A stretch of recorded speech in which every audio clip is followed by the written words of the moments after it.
God says, I want what you have left over, because what you have left over is enough for me to transform not just your world, not just you, but the world.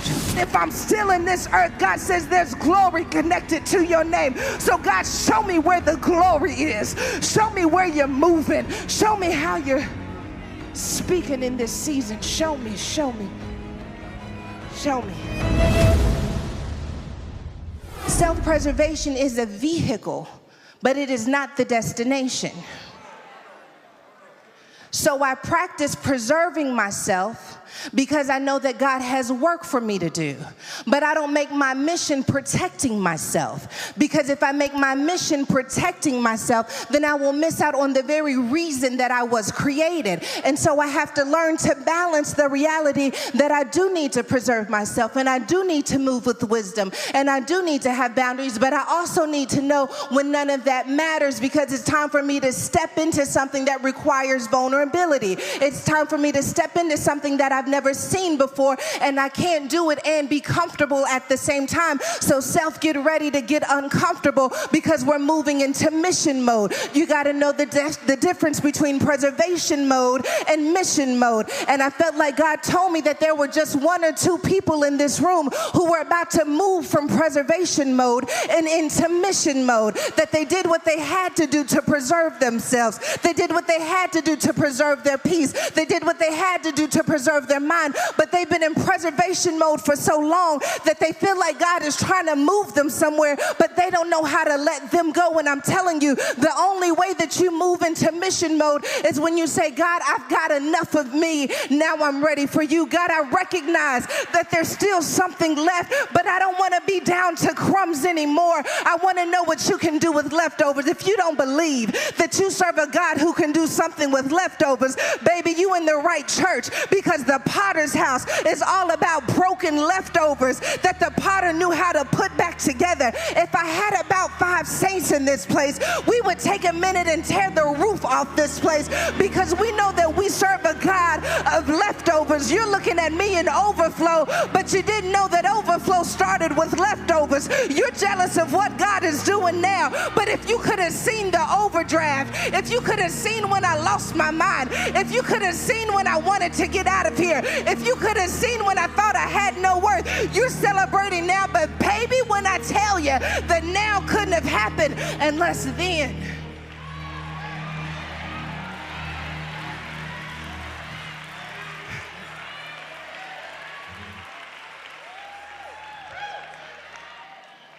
You can protect the leftovers, or you can offer the leftovers as a sacrifice. Moses had to be willing to take what was left over, even though he didn't think it was enough. Even though he wasn't sure that it could be powerful, God says, I want what you have left over, because what you have left over is enough for me to transform not just your world, not just you, but the world. Bishop was talking and he said that there were some world changers in the church. See, sometimes we don't want to set ourselves up for failure by saying things like, I'm a world changer, because you think you're insignificant in the overall plot and plan of the world.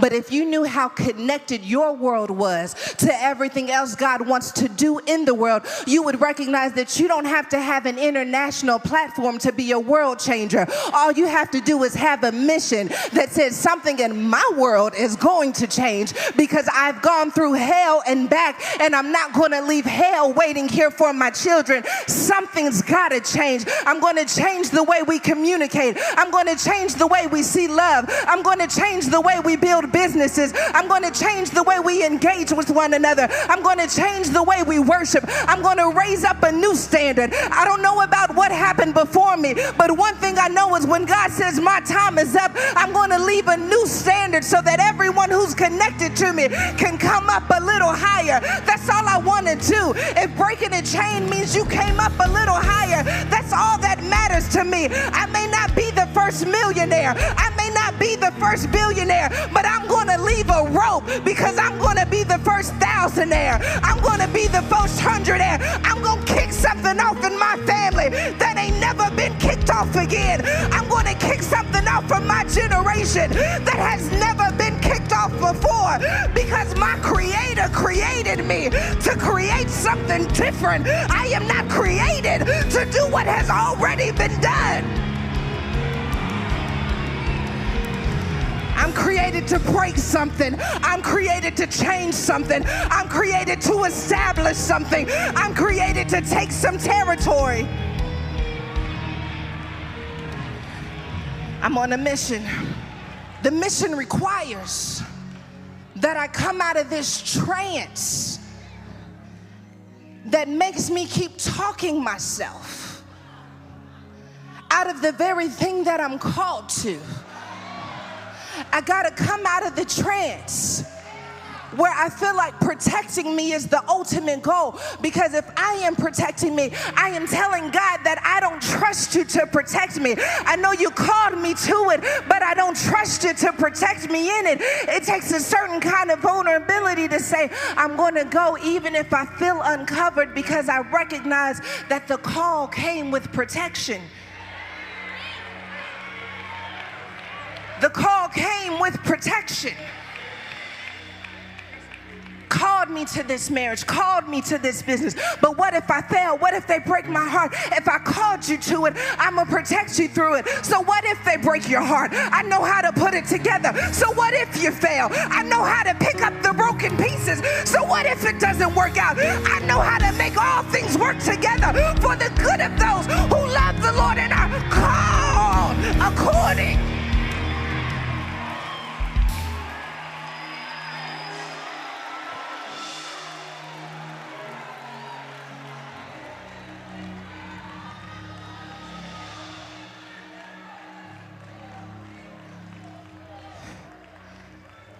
Jesus masters the ability to go from preservation mode to mission mode. He knew, if you follow in the Gospels, his ministry, there were moments where he would perform a miracle and tell a leper, don't tell anyone, because right now I still have to preserve myself. He would perform ministry and move to the next town immediately, because I gotta preserve myself.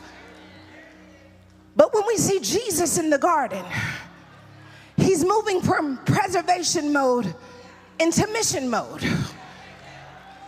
So when he's in the garden, we hear him say, if it be your will, if you could pass this cup from me. He's been in preservation mode so long that when it's time to move into mission mode, he's got to see God. Because I got to let myself go so that you can perform the work that you want to do through me. And God, I can't let myself go unless you teach me how to unclench my plans and unclench my ways and unclench the way I thought it should be and unclench the love that I have for the very thing that's hurting me and unclench the grasp that I have on what I thought my future should look like. I got to move out of self-preservation mode, and I'm afraid and I'm scared, but nevertheless, not my will be done.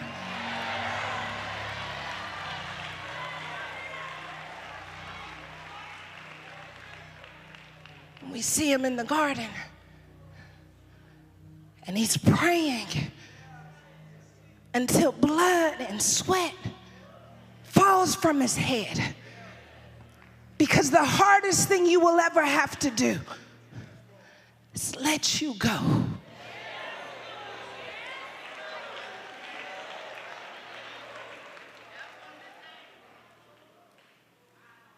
But restoration depended on Jesus coming to this moment. I don't know who you are in this room, but you're hungry for restoration. Not the kind of restoration that you get because you want to go back in time Oh, help me, God. Let me say it the way God gave it to me. Jesus is so committed to God's mission in the earth that he has to be willing to let himself go. So what is God's mission in the earth? God's mission in the earth is to reconnect creation with Creator. Yeah, that's all right, we're going somewhere. So when God creates man and woman in the garden, he has connection with man and woman. We don't have to wonder where God is. He's just a cry away. We don't have to wonder if his hand is on us. We don't have to wonder if he's going to provide because we were already connected in the garden. And so when Adam and Eve eat from the fruit in Genesis 3, there is separation that is created. So God is on a mission to reconnect with his creation so that his creation can understand the fullness of what they received when they were created.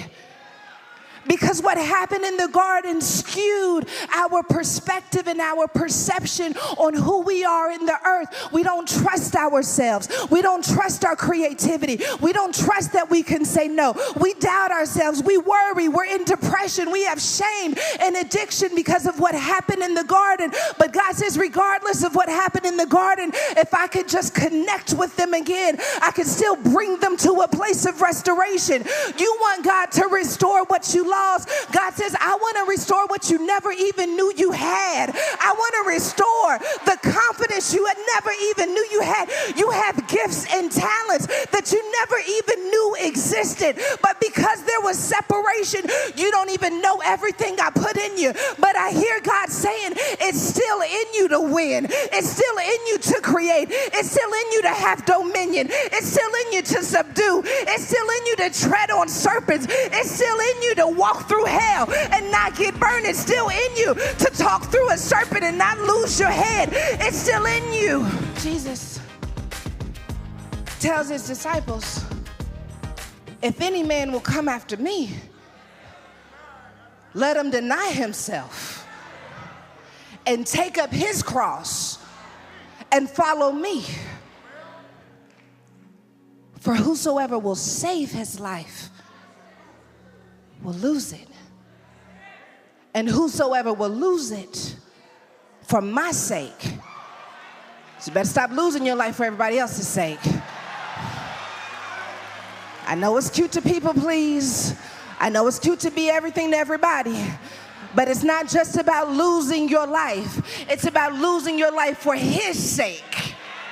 It's a lot of life draining happening in this world. A lot of life draining happening in these relationships. A lot of life draining is taking place. And God says, I'm nowhere in that. You keep asking me to get in it, but I was never in it. I'm asking you to start losing your life for my sake, because I can guarantee if you lose it for my sake, I can restore it. I hear God saying, stop asking the very person who robbed you to also restore you. If you would trust me with your life, I can give you more than you gave me. That's why I give my offering. That's why I sow my seed, because there's nothing I can give to the kingdom that could even compare to what he'll give to me.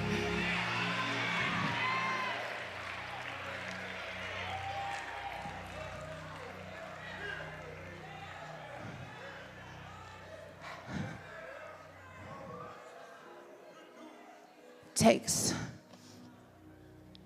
a bold move to say, I'm going to deny myself. I'm going to deny those insecurities. I'm going to deny that fear of failure. I'm going to deny that voice that says I'm too old. I'm going to deny that voice that says I'm too young. I'm going to deny that voice that says I failed too many times. I'm going to deny myself and say, God, if this is where you're sending me, if this is where you need me, I'm going to have to take my cross with me, because I got some things to kill along the way, but I'm going.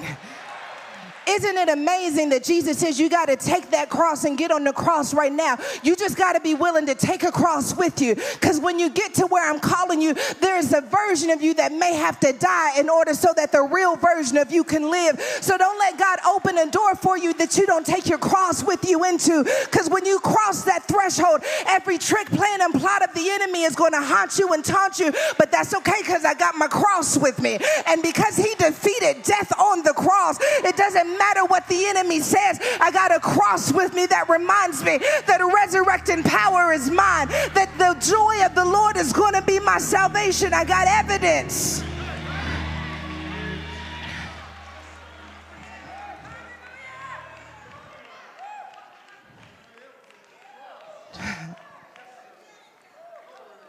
God's got a mission. God's got a mission for this generation. He's got a mission for your family. God's got a mission in the earth. And the mission requires your participation, not your preservation. Jesus, on the cross at 33, it wasn't about preservation. It was about full participation.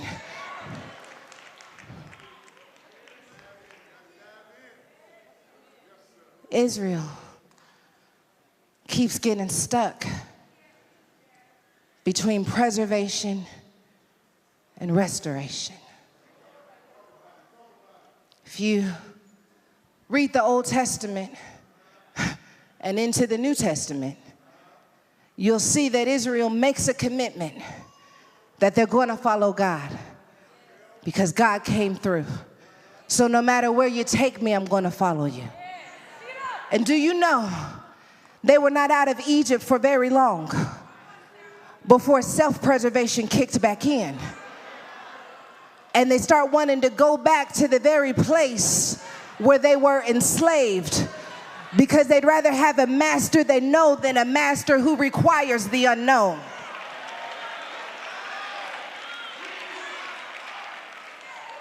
That's the tricky thing about self-preservation, is sometimes you will settle for a lesser master because you know it, than to dare to trust the master in the unknown. And this is Israel's problem. This is the problem with the Pharisees and the Sadducees. They are committed to preservation, so they miss when God is creating moments for restoration. See, I think in order to fully understand this, we have to let go of the idea that restoration is when God gives me back what I lost. Restoration is when God takes you back and gives you what generations lost, when God gives you what they lost hundreds and hundreds of years ago. When my father is building these communities, I know him well enough to know that he's not even thinking about a house that he lost. He's thinking about a house his ancestors were never even allowed to buy, because restoration is not just about getting back what the enemy stole from you. I'm going to give you what he stole from your grandmother. I'm going to give you what he stole from your great, oh. Woo! Woo! Woo! I'm sorry, that did something in my spirit, because I got generational brokenness and generational loss, and my mother and grandmother had to say goodbye before they could see that they've never seen the righteous forsaken. I believe that somebody's looking from heaven, and while you think you got a long way to go, they're thanking God that you went further than they ever thought possible. God gave you what I lost. God bless my great grandchildren with everything the enemy stole from me.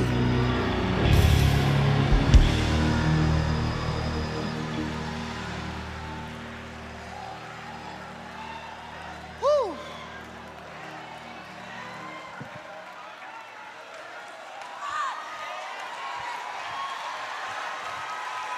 I'm sorry, I feel a wind coming. I'm sorry, I feel like the gates of hell are about to be opened. And that there's going to be one or two of us who leave this place more determined than we were before to go into the enemy's camp. I'm sorry, y'all know I am a little bit of a church girl, but when I was growing up, they used to sing a song about going into the enemy's camp and taking back what he stole from me. You can't do that and worry about yourself. Baby, I'm worried about my stuff. I'm worried about my blessings. I'm worried about my peace. Hell, if you got my peace, you gonna have to give it back to me. And I'm not gonna wait for you to hand it over. I'm gonna roll up my sleeves and run up on the devil that's been running up on me.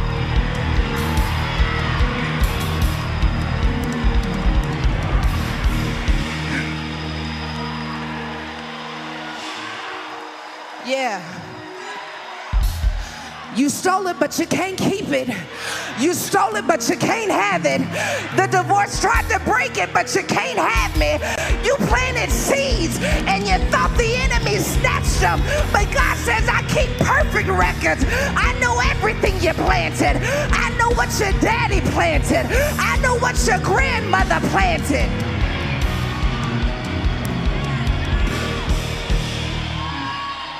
No wonder we're surrounded by a great cloud of witnesses, because I want to witness the moment you come into yourself and remind hell that you slayed me, but I stayed in position because I trust that the slaying is working for my good.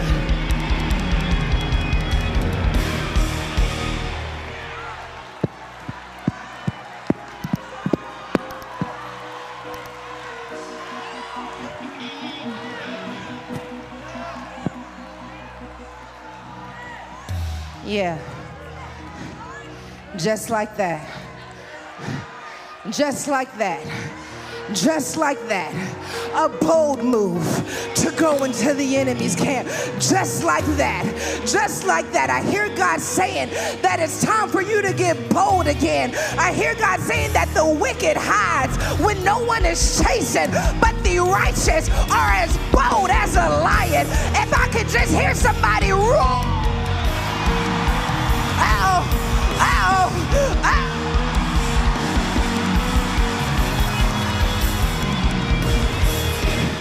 Did you hear the demons tremble? Did you hear hell get nervous? Somebody's roaring in a way they ain't roared in a long time. Somebody's coming out in a way they ain't came.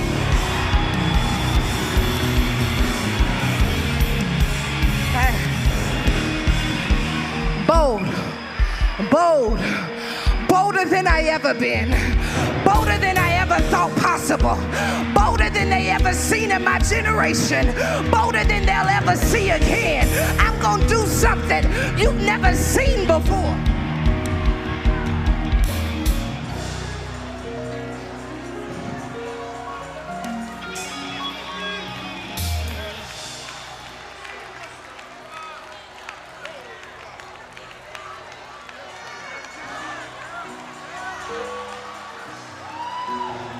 Yeah. Be careful, don't roar like that no more. Somebody's getting ready to roar in this place. Peter's further out than he ever thought he would be. And for him, that is promotion. For him, that is growth. Oh God, there's somebody in this room. And you're already further out than any member of your family has ever been.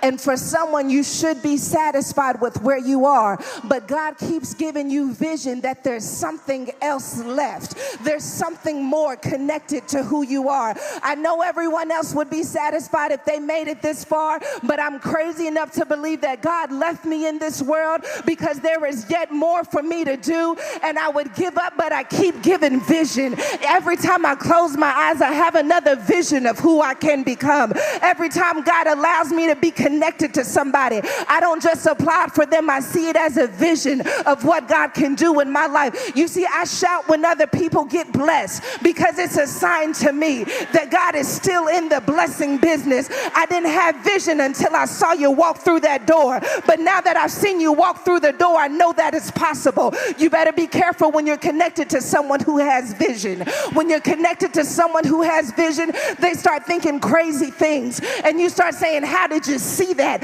Oh, I saw it in my sleep. I saw it when I went into prayer. I saw it not because I saw it on television. I didn't see it on social media. God deposited something in my spirit that made me crazy enough to believe that the vision was meant to become a reality. I don't know who you are, but I want you to know you're not crazy. I want you to know that you're seeing things, but you're not crazy. I want you to know that you're seeing things, but you're not alone, that there are some other people in this room who are seeing things. If God's showing you something, I want you to make some noise. If he's showing you something that doesn't make any sense, God, you're showing me something that doesn't make any sense. It challenges everything I've ever known. It makes me believe that I could be going crazy. But God, every time I close my eyes, I still see it. What is it that you want to do with this vision? What am I that I should have access to what you want to see happen? Oh God, you think it's just a vision. I hear God saying it's access. When I gave you vision, I gave you access. I gave you access to what cannot be seen in this time, but what is coming in time. You can't see it right here, but if I gave you a vision, it's because it's to be manifested. Vision, vision, God, vision. When Peter receives this vision, he's in a posture of prayer. He doesn't just receive this vision while he's out being random. There is a posture that we must assume if we want to tap into God's vision. Some people use prayer as their opportunity to let God know his job, roles, and responsibilities. Other people, and sometimes they're the same people depending on the season, use prayer as an opportunity to ask God for his insight. If our prayer is just where we go to let God know what we need, then we miss the opportunity to really be in connection to see what God needs from us. We miss the opportunity to be in connection to receive the insight for what this season is. Because sometimes we're just praying because we want relief from what's happening. But it takes something powerful to say, God, you don't have to relieve me from what's happening if you will give me insight into how to show up into what's happening. See, I must be the only one raising children in this season. I must be the only one trying to break down some chains and some barriers and some strongholds. I must be the only one in this room up against some opposition that is making me want to quit. But when I go into my prayer closet, instead of asking God to back that battle up off of me, I've been learning that my greatest weapon is to say, God, help me to understand what the battle is trying to bring out of me. Help me to understand who I need to be to show up in this marriage. Help me to see who I need to be in order to write this book, in order to build this business, in order to break this generational curse. God, give me insight into why you chose me. Give me insight into why you keep opening these doors. God, give me insight. God, I want to see it the way you see it. I don't want to be so caught up in my hindsight that I can't get insight. I don't want to be so caught up on foresight that I can't get insight. The only thing that matters is now. I know you're worried about yesterday, but yesterday is over. I know you're worried about tomorrow, but tomorrow is not promised. The only thing that matters is right now. So God, who do I need to be in this moment? Who do I need to be right now? I didn't get a chance to be her yesterday, but God, you woke me up this morning. God, what is it it that you see about me that I don't see about myself? God, why would you allow me to be up against this giant unless this giant has my name on it? Show me where my stones are. Show me where my slingshot is. Show me where the power is. Show me where the peace is in the middle of the storm. Show me where the joy is in the middle of this grief. God, if you put me in it, you've got insight into how I can show up. Help me see it, God. Help me believe it, God. Help me to rise up to it. Help me to step into it. God, give me insight. Insight,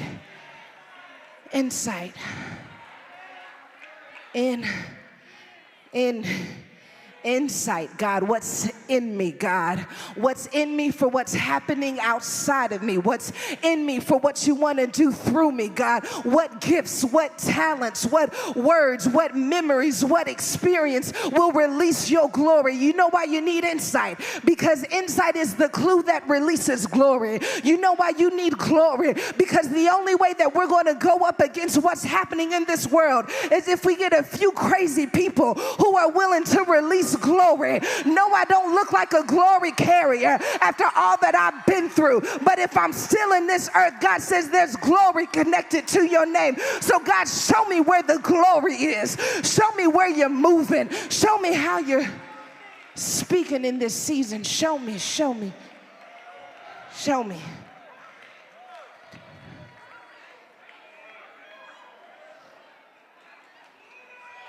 And God shows Peter something that not even Peter understands. I don't even understand why God would show me something that requires me to venture into forbidden territory. Forbidden territory. As a Jewish man, Peter had certain stipulations on how he eats food, on how animals are treated, and yet God gives him this vision that goes up against the identity that he has held on to. God allows us to not just receive insight, but to understand his timing. Because in this text, at the same time that Peter is receiving a revelation that will require him to move into forbidden territory, there's also a need being risen up for Peter to meet. God, I gotta get this thing right. Because if I mess around and get this thing right, there are going to be some people in this room who start moving into forbidden territory.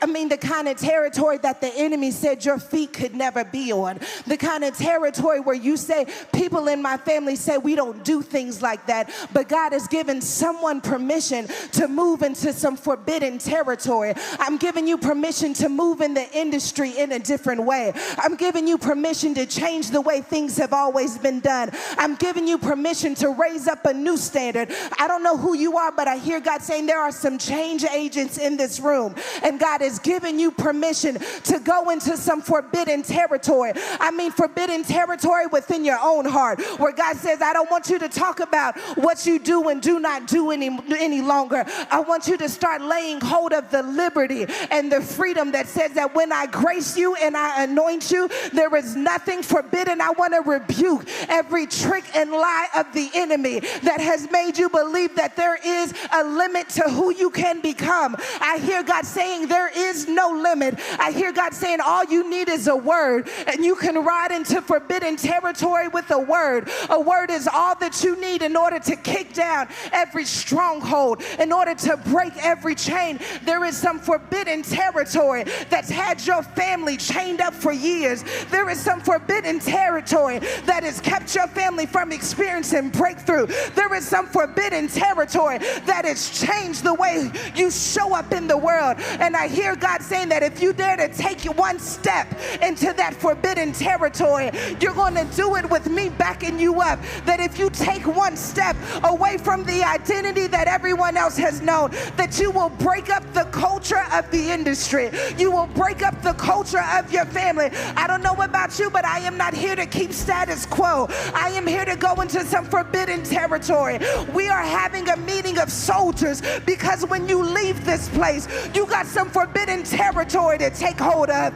You've got some forbidden territory to reclaim for the kingdom of God. I won't give up. I won't back down. If I got a vision for it, it's because I'm anointed for it. And if I'm anointed for it, there is no devil in hell that can come up against what God has placed in my spirit. I just need about one or two of you to start acting like you know what this is, that you know that God is backing you up. And there are communities depending on your yes, that your family is depending on your breakthrough. And your yes means that you got to break out of your forbidden territories. Break out of the way that you think. Break out of the way that you speak. I know I haven't been speaking like that, but I'm speaking differently because there's a language connected to the territory. I know I haven't been moving like that, but I'm moving differently because there's a different way that they move in forbidden territory. I wouldn't expect the unexpected unless I serve a God who does the unexpected. So if you tell me it's forbidden, but God tells me to walk through it, I'm going to take all of my raggedy, all of my inadequacy, all of my fear, and I'm going to step into it anyway. I'm going to move into it anyway.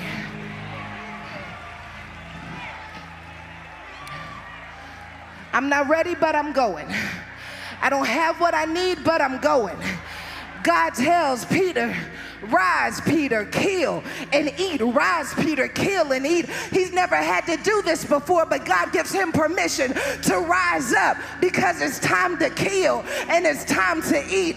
I don't know if you know this or not, but the kingdom is in a battle right now, and the kingdom is in need of some soldiers who do not mind getting their hands dirty. I'll go into the places that the church folks won't go. I'll talk to the people that the church folks gave up on because I've been called to rise, kill, and eat. Rise, kill, and eat. How am I going to do it? I'm going to rise up. I'm going to kill every devil. I'm going to kill every thought. I'm going to cast down every imagination. I'm going to break every chain, and then I'm going to sit down, and I'm going to feast off of what God did in my life. I'm going to feast off the transformation. I'm going to get my hands dirty, but I'm going to get it done.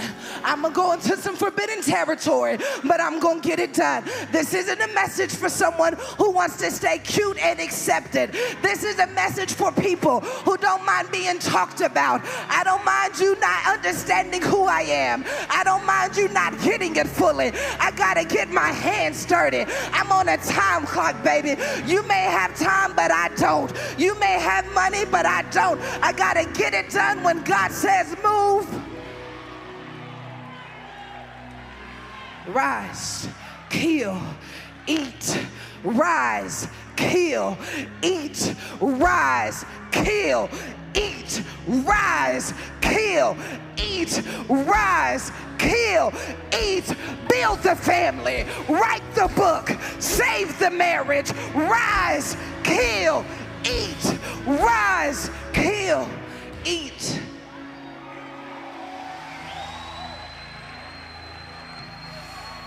Rise. The vision is going to require you to rise up.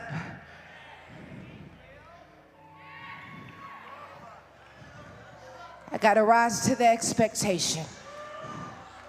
The vision is an expectation.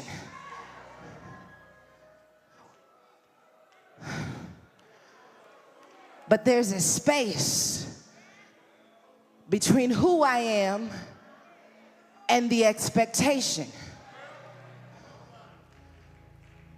How do I lay hold of the expectation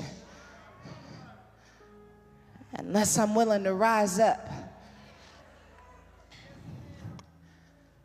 Rise. Hardest thing we can do is rise up again. God, just deflated. God, I've already stretched too far. I've already risen beyond. I'm tired of rising. God, you don't understand. Peter has already risen up, killed, and ate. In order for him to be in the position that he's in, he had to overcome his own doubt. He had to overcome his own betrayals. He had to overcome his own mess ups and mistakes. And yet he already rose up. But Jesus still says, I still got more rising for you to do. I still got more killing for you to do. I don't know who you are, but somebody's in the latter years of your life and you think that your killing days are over. And I want you to understand that if you are alive still, that there is still something that you are called to kill. I hear God saying, you think the time is running out because of your age. No, the time on grace is not running out for you. I need you to understand that your faith is running out, not your time. But if you would decide to rise up like you've got abundant faith, if you would dare to rise up like there's an overflow of God's anointing down on the inside of you, that you would stop looking at the clock and start looking for the prey.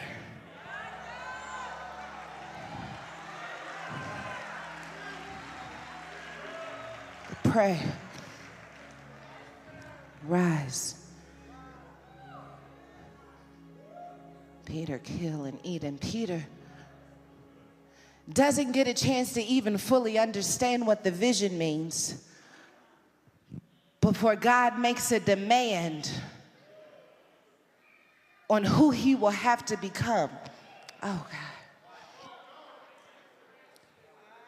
The text tells us over and over again now, while Peter was thinking on the vision, while still processing the vision, Peter wondered within himself what this vision which he had seen meant. He didn't get it when he saw it, but God sends a need to make a demand on what's still in process.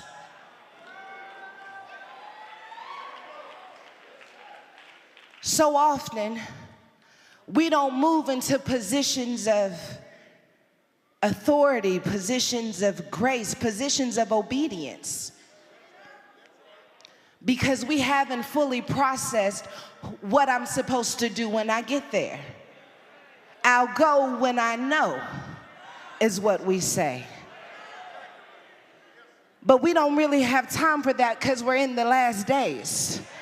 And if you got to know before you go, God's going to breathe it into somebody else's ear, because God wants someone who will find out on the way. You see, I don't know about you, but I've come to a stage in my life where I realize that the only way that I can say yes is if I'm willing to go without knowing. God, I don't know exactly how you're going to use me when I get there, but I packed my bags and I'm on the way.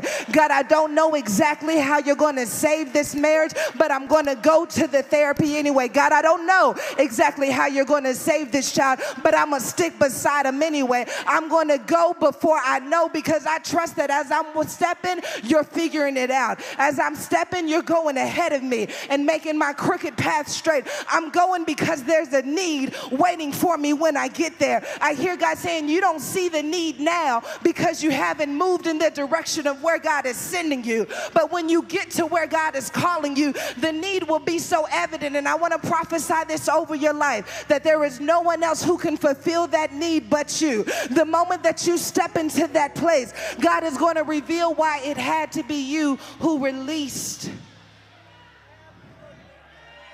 the grace that leads to transformation. The grace that leads to transformation, that rests on your life, can no longer be stagnant. It's time to move. It's time to grow. It's time to release the ministry.